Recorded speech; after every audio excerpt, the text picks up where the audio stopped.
Now, President Uhuru Kenyatta has decried the ever-rising number of road accidents in the country with a growing population. Now, the president noted that road carnage continues to claim the lives of thousands of Kenyans, leaving many with lifetime injuries and hospital bills. The president was speaking when he flagged off the 2021 WRC Safari Rally in Nairobi. It is a fact that Kenya's population, as well as its motorization, has been increasing over the years. And while these are positive changes, they have also come with an increase in road accidents as our citizens traverse the country. In 2019, for example, there were over 3,000 people who lost their lives through road carnage, with hundreds of others experiencing serious injuries. The groups that are most affected by these accidents are pedestrians, motorcyclists, who, beyond being just statistics, are parents, siblings, children, and citizens of our nation. Their misfortunes are often compounded by the heavy medical care bills, which in the long term negatively affect their financial health and add pressure to the country's health. Now, the national carrier Kenya Airways is working to shift from fixed employment costs to a productivity-based cost as it strategizes to stay afloat amid dampened aviation activity as a result of the pandemic. KQ's managing director Alan Kilavuka says the carrier is engaging pilots to move away from the existing collective bargaining agreement, which will allow the airline to cut down on employment cost. Now, through restructuring strategies, the airline has so far cut employment cost by over 30% and the number of staff by 24%. However, despite the recent 10 billion shilling allocation to bail out the carrier by the government, Kilavuka says performance remains low, compounded by both global and local COVID-19 curves. Now, KQ Chair Michael Joseph says they are keen on opportunities of partnerships and consolidation, even as they await the outcome of the National Aviation and Management Bill, which seeks to nationalize the airline. You know, every time we think we are picking up or ramping up, there is a restriction in a country, or there is a flare-up, or there is a third wave here and there. For example, now we have, I think, a third wave in Uganda, and so we've had to restrict our frequencies to Uganda. And we are currently flying about between 50 and 60% of our normal capacity, what we call the load factor, or the people on seats, is also lower. It's about 65%, which compared to 2019, which was 75% on average. We have launched what we're calling Fahari Aviation Hub. Fahari is our subsidiary, which we are looking at unmanned aircraft or drones. And this we hope to commercialize towards Q4. Right now, we're doing a lot of pilots. What we're trying to do is to implement the productivity-based pay, especially for newcomers, so that we are flexible. We can expand when we need to until the situation stabilizes. So still a long way to go. We were successful when it came to the fleet side, because we were able to move towards what we call pay by the hour from all our lessors for 2021. So that should bring us significant cash savings for us. Estimate about $45 million, I believe, for that. So we will continue having the discussions. What we're calling voluntary exit program, which we initiated last year. And then also we had a voluntary exit program. There was also retirements or natural attrition that also reduced staff. And then the last one being as well the reduction in payouts, which were varied last year. All the way from, we were reducing pay from, at some point actually we were paying only 19%, and then moved up to 70% on average. Now, Kenya Bankers Association KBA has elected NCBA Bank Managing Director and CEO John Gashora and Family Bank Chief Executive Officer Rebecca Mbithi as the incoming chairperson and vice chairperson respectively for the period 2021 to 2022. Gashora, who previously served as vice chairperson, takes over from KCB's Joshua Oigara, who chaired the KBA Governing Council for the past 3 years. Now, speaking during KBA's 59th annual general meeting, Oigara appreciated banks towards anchoring the economy at the onset of the COVID-19 pandemic, including moving swiftly to zero-rate various bank fees and charges, as well as restructuring 54% of the industry's loan portfolio to cushion businesses. The KBA Governing Council is nominated to represent large, medium-sized and small banks as defined by the KBA Articles of Association. Now, Equity Group shareholders have adopted a policy that will guarantee a dividend payout of between 30% and 50% of its profit after tax beginning from the current financial year ending 31st December 2021. The formulation of the policy comes against the backdrop of its decision to withhold dividend payment last year following COVID-19 fallout. Speaking during the group's annual general meeting, Equity Group Managing Director and CEO Dr. James Mwangi said the board's move last year was to preserve capital amidst the prevailing uncertainty, and that the board is confident that the measures taken have borne fruit.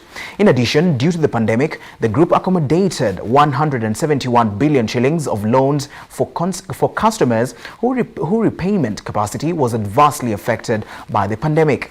As of 31st December, 40 billion of the restructured loans had resumed repayments and normalized. However, 9 billion have been downgraded to non-performing loans over doubt on the future viability and quality of loans.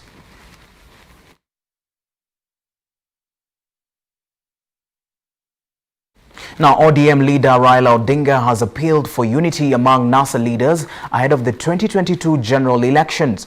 Raila says the four NASA principals need to work together to move the country forward. Now, on his part, Amani National Congress party leader Musalia Mudavadi restated that the need for the coalition partners to trust one another. The ANC party boss said leaders have a duty to protect the interests of the country. They were speaking during a service for former GEM Member of Parliament Jacoyo Midiwo, who died last week. I think what is important is for us to come together as the people of Kenya, and we put away our ethnic origins to bring Kenya first, Kenya Kwanza. This is what is most important. And I think that Jacoyo's spirit should work to unite us together going forward. Let us work together. Let us build bridges. Let us pull together, and let us underpin everything we do with trust. And I'm sure good solutions shall be found for the people of Kenya. Kenya belongs to all of us. We must all protect it. We must all seek to have good governance. We must all seek to have fairness. We must all seek to have an economy that works for all. Things that I believe Jacoyo cherished. Now to the coronavirus pandemic, and Kenya has reported 24 COVID-19 related deaths. According to the Ministry of Health, the 24 fatalities are late deaths reported after conducting facility audit records on diverse dates in the last 4 months. Kenya's cumulative fatalities have now shot to 3,538. This as 741 more people tested positive for the coronavirus disease. The new infections were from a sample size of 6,955 tests with a positivity rate of 10.7%. Now, 1,059 patients are currently admitted in various health facilities, with 100 of them in the ICU. So far, 222,442 people have been fully vaccinated countrywide.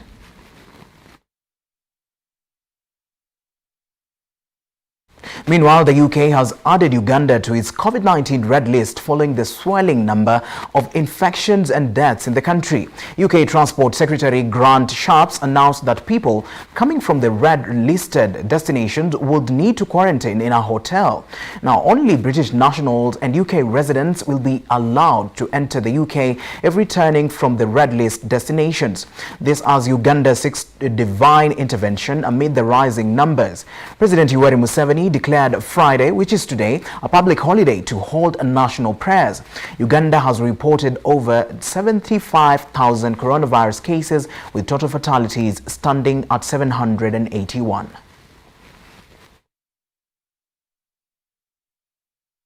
Now, World Health Organization is warning that the number of COVID-19 cases in Africa has surged at an unprecedented pace as the continent grapples with a third wave. WHO Regional Director for Africa, Matshidiso Moeti, says that the continent is grappling with soaring COVID-19 infections fueled by the easing of containment measures, cold weather and the presence of new variants.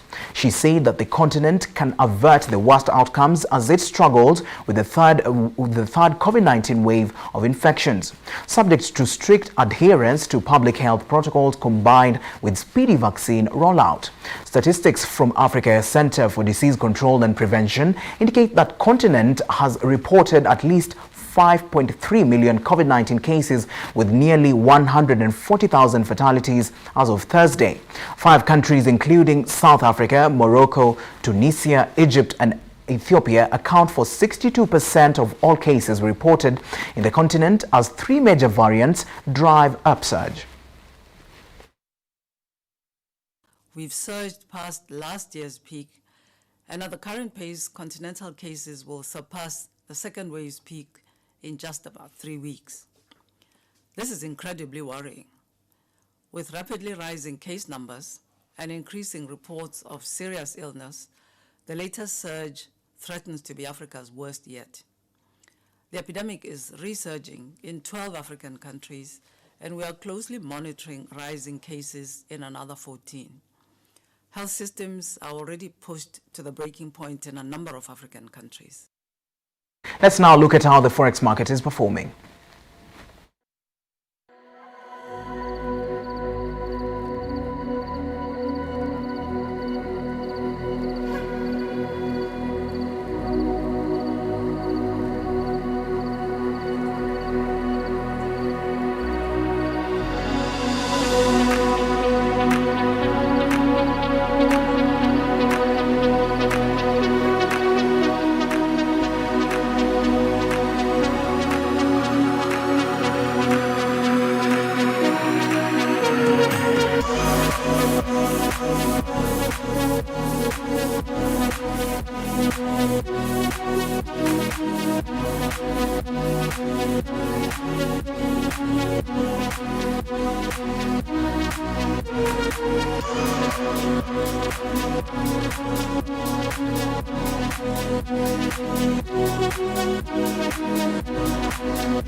Now, automotive manufacturer Hyundai seeks to boost automobile training capacity in Kenya with the inauguration of a modern facility at the National Industrial Training Authority in Athi River.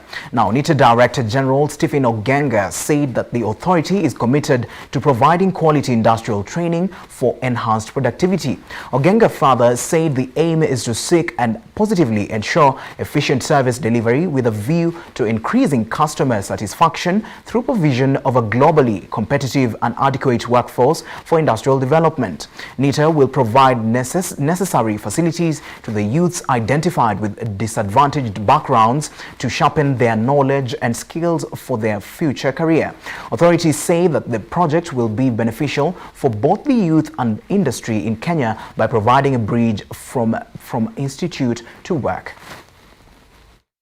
The project will focus on transferring advanced knowledge and skills in motor vehicles and auto electrics, increasing the opportunities for employment and decent work for the youth, and boost the number of youth engaged in wage and self-employment, and also enhance efficiency in project management processes to facilitate self-employment and startups among our young people. This particular project is aimed at increasing access to demand-driven skills and decent jobs for young men.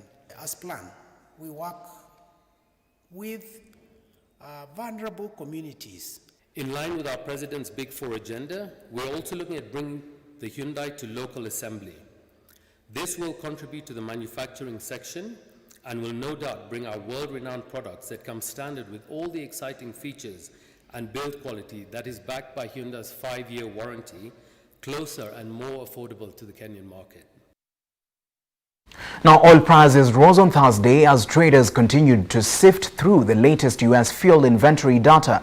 The West Texas Intermediate for August delivery added 22 cents to settle at $73.3 a barrel on the New York Mercantile Exchange. Brent crude for August delivery increased 37 cents to close at $75.56 a barrel on the London ICE Futures Exchange.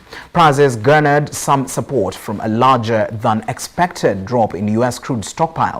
U.S. crude oil inventories decreased by 7.6 million barrels during the week ending June 18th.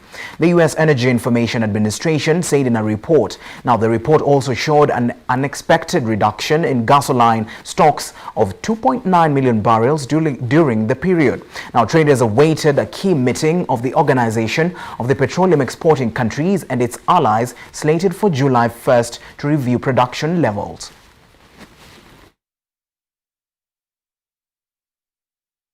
Well, that's it for Metropol News at 1. My name is Kelvin Nyakundi. From the rest of the team here at Metropol TV, have a wonderful afternoon.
Managing your finances starts with questions. Where do I put my money? What opportunities are available for my money? What ratios should go into savings, spending, and leisure, if you may? Now, trying to answer all these questions can sometimes mean you have to understand concepts like savings, loans, forex, stock markets, and sometimes politics, and honestly, sometimes it can get a bit overwhelming. On Eye on the Money, we take you through intelligent investment and finance management decisions so that you keep track of every coin that comes out of your pocket.